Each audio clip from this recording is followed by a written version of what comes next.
कराची के इलाके डिफेंस खयाबान शहर में ऑयल लाइन लीक हो गई, जिसके बायस क्रूड ऑयल सड़क पर जमा हो गया। ऑयल बहने की वजह से इलाके में बदबू फैल गई, जबकि सड़क को ट्रैफिक के लिए बंद कर दिया गया।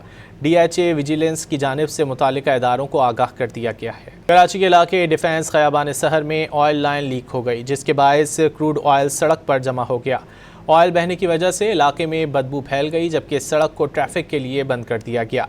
DHA विजिलेंस की जानिब से मुतालिका इदारों को आगाह कर दिया गया है। कराची के इलाके डिफेंस खयाबान शहर में ऑयल लाइन लीक हो गई, जिसके बायस क्रूड ऑयल सड़क पर जमा हो गया।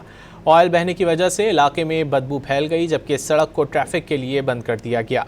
DHA विजिलेंस की जानिब से मुतालिका इदारों को आगाह कर दिया गया है। कराची के इलाके डिफेंस खयाबान शहर में ऑयल लाइन लीक हो गई, जिसके बायस क्रूड ऑयल सड़क पर जमा हो गया। ऑयल बहने की वजह से इलाके में बदबू फैल गई, जबकि सड़क को ट्रैफिक के लिए बंद कर दिया गया। DHA विजिलेंस की जानिब से मुतालिका इदारों को आगाह कर दिया गया है।